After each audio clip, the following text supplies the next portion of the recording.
نے ارشاد فرمایا فَإِن لَّمْ يَسْتَطِعْ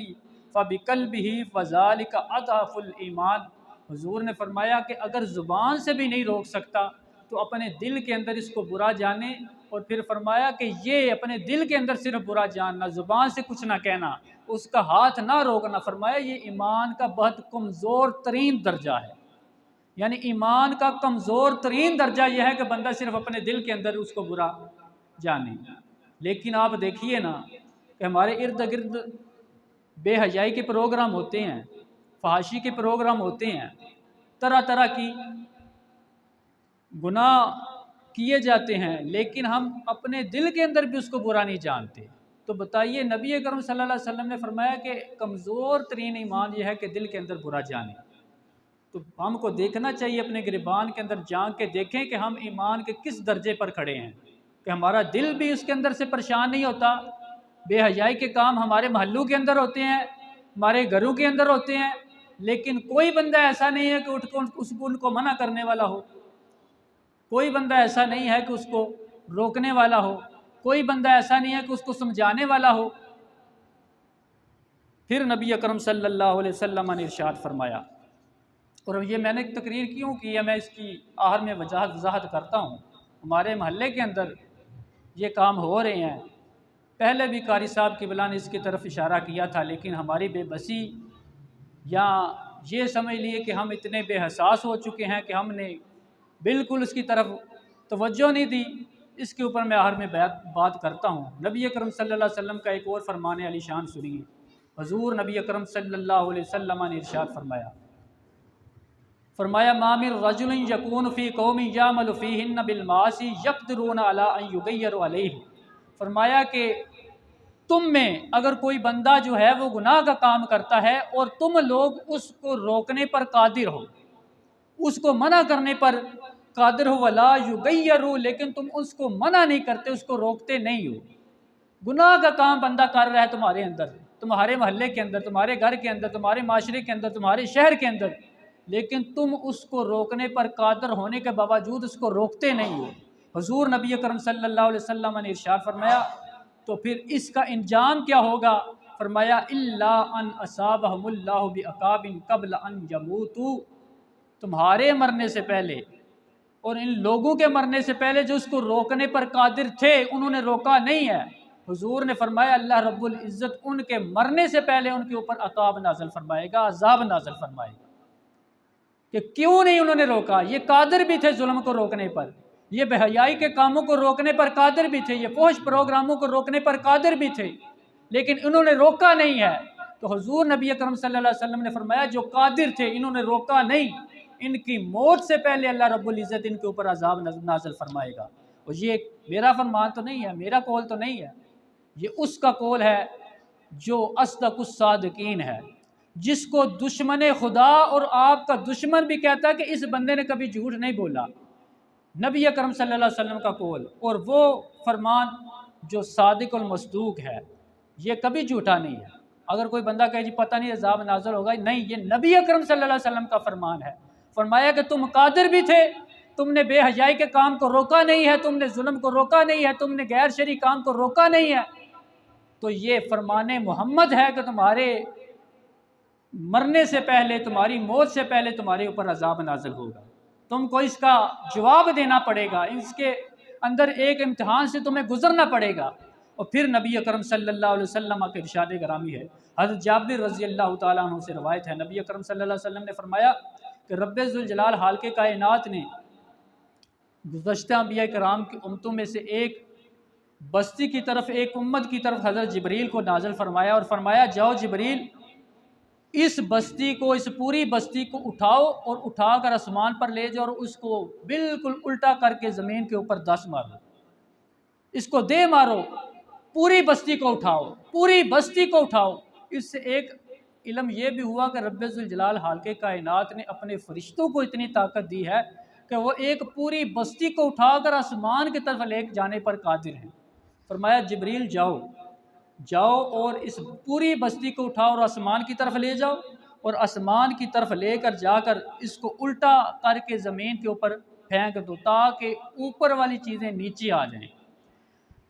حضرت جبریل علیہ السلام نے عرض کی یا رب ذوالجلال خالق کائنات، اس بستی کے اندر ایک تیرا بندہ ہے جو تیری بڑی عبادت کرتا ہے، تیری بڑی عبادت کرتا ہے، تیری اس نے کبھی نافرمانی نہیں کی، کبھی اس نے جھوٹ نہیں بولا، ہر طرح شرعی امور کے اوپر وہ چلتا ہے، اپنی زندگی جو ہے وہ شریعت کے اوپر گزار رہا ہے۔ یا رب ذوالجلال، اس کو کس بات کی سزا دی جا رہی ہے کہ اس بستی کا چلو گناہ ہے، لیکن اس کے اندر ایک ایسا بھی بندہ ہے جو تیری عبادت کرتا ہے، جس نے تیری نافرمانی نہیں کی، کیا اس کو بھی اٹھا کر میں آسمان کی طرف لے جاؤں اور زمین کے اوپر دس دوں؟ تو رب ذوالجلال خالق کائنات نے فرمایا کہ بالکل ایسا کرو، اس آدمی کو جس نے میری نافرمانی نہیں کی، جو نمازیں بڑی پڑھتا ہے، بڑا پرہیزگار ہے، بڑا متقی ہے، بڑا صاحب تقوی، اس کو بھی اس بستی کے اندر سے اٹھاؤ اور اس بستی کے ساتھ ہی اس کا انجام کیا جائے گا۔ وجہ کیا ہے؟ وجہ یہ ہے، رب ذوالجلال خالق کائنات نے ارشاد فرمایا فَإِنَّ وَجْهَهُ لَمْ يَتَمَرَّ لِي سَاعَةٌ قَطُّ، وجہ یہ ہے کہ اس کی بستی کے اندر بے حیائی کے کام ہوتے رہے، اس کی بستی کے اندر ظلم ہوتا رہا، اس کی بستی کے اندر غیر شرعی امور ہوتے رہے، لیکن اس کے چہرے کے اوپر ذرہ بر بھی بل نہیں آیا، اس کے چہرے کے اوپر ذرہ بر بھی غصہ نہیں آیا، اس نے اپنے چہرے کے اوپر ذرہ بھی جو ہے وہ ایک سلوٹ نہیں ڈالی کہ یہ کام کیوں ہو رہا غیر شرعی۔ پتہ یہ چلا کہ اگر کوئی بندہ نیک ایک بستی کے اندر ہو، وہ امر بالمعروف نہ کرے، وہ نہی عن المنکر نہ کرے، وہ بے حیائی کے کاموں سے نہ روکے، وہ ظلم سے نہ روکے، غیر شرعی امور سے نہ روکے، تو ان گناہ گار آدمیوں کے ساتھ اس نیک کار کے اوپر بھی عذاب نازل ہوتا ہے۔ کیوں نہیں روکتا؟ یہ امر بالمعروف اور نہی عن المنکر جو ہے، یہ انبیاء کرام کے نصب العین میں شامل تھا، اور انبیاء کرام کا سب سے بڑا منصب اور سب سے بڑا حکم جو ان کو تھا وہ یہ تھا کہ تم نے برائی سے منع کرنا ہے اور نیکی کا حکم دینا ہے۔ تو دیکھیے یہ ایک عبرت ناک حدیث ہے کہ اگر کوئی متقی پرہیزگار کہتے ہیں جی ہم یہ کام نہیں کرتے، ظلم ہے چپ کر کے بیٹھے ہیں، بے حیائی کا کام ہے چپ کر کے بیٹھے ہیں، کہتے ہیں ہم کون سا کر رہے ہیں، ہم تو نہیں کر رہے، ہم نے کسی کو حکم نہیں دیا، لیکن یہ ایک سبق آموز حدیث ہے کہ اگر تم نہیں کر رہے تو ان کی وجہ سے تمہارے اوپر بھی عذاب آ سکتا ہے۔ اور پھر اس کے علاوہ بھی کئی حدیثیں ہیں، نبی اکرم صلی اللہ علیہ وسلم نے ارشاد فرمایا، اور یہ حدیث مبارکہ شعب الایمان کے اندر امام بہقی علیہ الرحمہ نے نقل کی ہے، فرماتے ہیں کہ ایک ہوتا ہے تلوار لے کر میدان جنگ کے اندر نکل جانا، دیکھیے تپتی ریت ہے، سخت گرمی ہے، بندے نے روزہ بھی رکھا ہوا ہے، پھر تلوار لے کر میدان جنگ پر نکلتا ہے اور اللہ کے دشمن سے جہاد کرتا ہے۔ یہ بڑی فضیلت ہے، بڑی بات ہے، بڑی اس کی ثابت قدمی ہے کہ روزے دار بھی ہے، پیاس بھی شدت کی لگی ہے، نیچے ریت جو ہے وہ بھی تپ رہی ہے، بہت زیادہ گرمی ہے، اور پھر اس کے باوجود وہ بندہ جو ہے اللہ کی رضا کے لیے اور اللہ کے دین کو سر بلند کرنے کے لیے وہ بندہ تلوار لے کر دشمن خدا کے سامنے ڈٹا ہوا ہے، یہ بڑی فضیلت ہے۔ لیکن نبی کرم صلی اللہ علیہ وسلم نے فرمایا اس سے بڑی فضیلت یہ ہے، یہ جہاد ہے، اور فرمایا کہ افضل الجہادی کلمۃ الحق عند سلطان الجائر، آپ نے فرمایا سب سے بڑا جہاد یہ ہے کہ جابر اور ظالم حکمران کے سامنے کلمہ حق کو بلند کرنا۔ جابر حکمران کے سامنے اور ظالم حکمران کے سامنے جو لوگوں کے اوپر ظلم کرتا ہے یا لوگوں کو فحاشی کا حکم دیتا ہے، لوگوں کو بے حیائی کا حکم دیتا ہے، اس کے سامنے ڈٹ جانا اور کہنا کہ یہ تم ظلم کر رہے ہو، اور کہنا کہ یہ تم بے حیائی کا کام کر رہے ہو، اور کہنا کہ یہ تم غیر شرعی امور کر رہے ہو۔ حضور نے فرمایا کہ وہ بندہ جو تلوار لے کر جہاد کر رہا ہے، جو میدان جو ہے وہ تپا ہوا ہے، جس کو پیاس بھی لگی ہے، جس نے روزہ بھی رکھا ہے، حضور نے فرمایا اس کو اتنا ثواب رب ذوالجلال خالق کائنات ارشاد نہیں عطا فرماتا جتنا اس بندے کو عطا فرماتا ہے جو جابر اور ظالم حکمران کے سامنے ڈٹ جاتا ہے۔ کیوں؟ کیونکہ وہ ایک دشمن خدا ہے جس کے سامنے وہ تلوار لے کر کھڑا ہے، اور اگر یہ بادشاہ سیدھا ہو گیا تو کئی دشمن خدا جو ہیں وہ سیدھے ہو جائیں گے۔ اگر یہ بگڑا رہا اور اس کو کسی نے اس کی روک تھام نہ کی تو یہ ساری رایا کو، ساری جو اس کے اندر جو رایا ہے اس کو سب کو گمراہ کر دے گا۔ اس لیے جابر اور ظالم حکمران کے سامنے ڈٹ جانا، حضور نے فرمایا کہ کیا ہے یہ کلمہ حق کو بلند کرنا، یہ افضل الجہاد ہے۔ اور پھر فرمایا، نبی اکرم صلی اللہ علیہ وسلم نے ارشاد فرمایا، انہو تصیب امتی فی آخر الزمان من سلطانہم شدائد لا ینجو منہ الا رجل عرف دین اللہ۔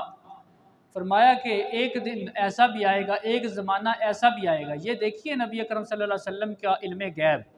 لوگ کہتے ہیں حضور کو علم غیب نہیں ہے، حضور نے فرمایا تھا کہ ایک زمانہ ایسا آئے گا، اور یہ آپ میری بات کی تصدیق کریں گے کہ یہ وہی زمانہ ہے۔ حضور نے کیا فرمایا؟ فرمایا کہ ایک زمانہ ایسا آئے گا فی آخری زمان، اور زمانہ بھی وہ آخری زمانہ ہوگا، یعنی قرب قیامت زمانہ ہوگا۔ فرمایا کیا ہوگا؟ کہ ان لوگوں کو ان کے حکمرانوں کی طرف سے شدائد ایسی تکلیفیں پہنچیں گی، ایسے رنج پہنچیں گے، ایسی مصیبتیں اور ایسے کڑے امتحان پہنچیں گے، لا ینجو منہ، کہ وہ اس سے بچ نہیں سکیں گے۔ یہ وہی زمانہ ہے۔ دیکھیے بجلی کے اوپر ٹیکس ہے اور بے جا ٹیکس ہے، پانی کے اوپر ٹیکس ہے اور بے جا ٹیکس ہے، اور پھر اللہ ماشاء اللہ کوئی مسجدیں بچی ہوئی ہیں اور مسجدوں کے اندر بھی جو ہیں وہ ٹی وی کے ٹیکس ڈالے ہوئے ہیں۔ یہ حکمرانوں کا ظلم ہے، یہ ان کی طرف سے آزمائشیں اور مصیبتیں ہیں، اور پھر طرح طرح کے ٹیکس لگا کر عوام کو ظلم کی چکی کے اندر پیسا جا رہا ہے۔ یہی وہ زمانہ ہے جس کے بارے میں حضور نے فرمایا کہ میری امت کے اوپر ایک زمانہ آئے گا کہ ان کو ان کے حکمرانوں کی طرف سے مصیبتیں اور تکلیفیں پہنچیں گی، وہ اس سے نجات نہیں پا سکیں گے، وہ اس سے نجات، فرمایا ہاں وہ بندہ نجات پا جائے گا، وہ کون ہے؟ الا رجل عرف دین اللہ، ہاں وہ آدمی نجات پا جائے گا جس نے اللہ رب العزت کے دین کو پہچان لیا، جس نے رب ذوالجلال کے دین کی معرفت حاصل کر لی، وہ بندہ نجات پا جائے گا۔ وہ کیسے نجات پائے گا؟ فرمایا فجاہد علیہ بلسانہ ویدہ وقلبہ، وہ کھڑا ہو جائے گا اور کہے گا کہ اے بادشاہ تو نے اس کو یہ ظلم کیا ہے، یہ بے جا ٹیکس لگا کر ظلم کیا ہے، یہ فلاں کام کر کے تو نے ظلم کیا ہے۔ وہ اپنے دل کے ساتھ جہاد کرے گا، اپنی زبان کے ساتھ جہاد کرے گا، اپنے ہاتھ کے ساتھ جہاد کرے گا۔ حضور نے فرمایا یہ نجات پا جائے گا۔ کیسے نجات پا جائے گا؟ بادشاہ مانے یا نہ مانے، لیکن عند اللہ یہ جو ہے وہ معجور ہے کہ ساری جو قوم تھی وہ ظلم کی چکی کے اندر پس رہی تھی، کوئی بھی بندہ اس کے اندر اتنی ہمت اور طاقت نہیں تھی کہ بادشاہ کے اندر سامنے جا کے وہ کلمہ حق کو بلند کرتا، بادشاہ کے سامنے جا کے وہ یہ کہتا کہ تم ظلم کر رہے ہو، تم یہ جبر کر رہے ہو، لیکن یہ بندہ کھڑا ہو گیا ہے، اس نے کہا یہ ظلم ہے، یہ جبر ہے، یہ غیر شرعی امر ہے، میں یہ گوارا نہیں کرتا۔ اگرچہ دنیا کے اندر اس کو اجر ملے نہ ملے، رب ذوالجلال حال کے کائنات کے ہاں وہ جو کیا ہے وہ اجر کا مستحق ہے۔ اور پھر